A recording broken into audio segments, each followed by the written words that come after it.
حکمران, بہت ہی, جس کے بارے میں نبی علیہ السلام نے فرمایا احلم, سب سے زیادہ حلیم بردبار حکمران شخص, جن کا نام ہے حضرت امیر معاویہ رضی اللہ تعالیٰ.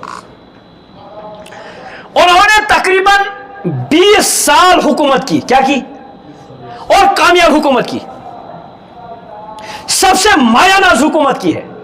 حضرت عثمان رضی اللہ عنہ کے دور میں ان کے بھائی یزید ابن ابو سفیان شام کے گورنر تھے.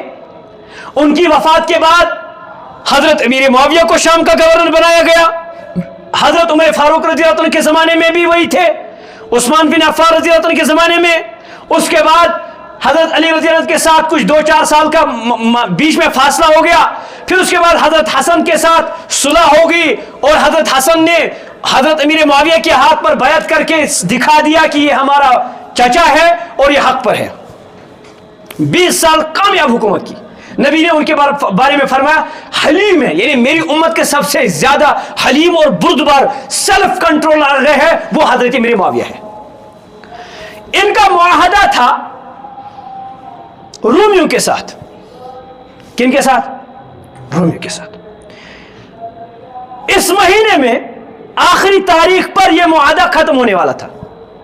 سپوز حضرت امیر معاویہ نے ایک جنگی چال چلائی.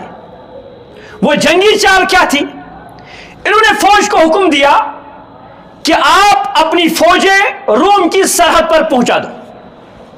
لیکن ابھی صلح ختم ہونے میں ابھی ٹائم ہے. حضرت امیر معاویہ نے جنگی چال چلائی, اپنی لاجک چلائی, اور اپنی فوج اس وقت جو سپر پاور مانی جاتی تھی رومن امپائر, اس کی سرحد تک اپنی فوج بڑھائی. ابھی وہ ٹائم ختم ہونے جا رہا تھا. ان کا ارادہ تھا جو ہی ختم ہوئے گا ہماری فوج سرحد پر ہوگی, فوراً حملہ کرے گی تو ہمارا حملہ کامیاب ہوگا. یہ ایک سیاسی چال تھی. حضرت امیر معاویہ رضی اللہ عنہ گامزن ہے اپنے سفر پہ. دور سے دیکھا دھول اڑ رہی ہے. یہ اس وقت ایک سائرن اور الارم ہوتا تھا کہ کوئی مسئلہ ہو چکا ہے پیچھے, یا کوئی میسج آ چکا ہے. کیونکہ واٹس ایپ اور فیس بک اور انسٹا وغیرہ نہیں تھا, یا ٹیلی گرام کا مسئلہ نہیں تھا, فون وغیرہ نہیں تھا, تو یہ ایک میسج مانا جاتا تھا. لوگ رک گئے, قافلہ رک گیا. دور سے جب دیکھا کہ کوئی صاحب زور زور سے پکارے یا معاویہ الوفا لا غدر, یا معاویہ الوفا لا غدر, حضرت امیر معاویہ متوجہ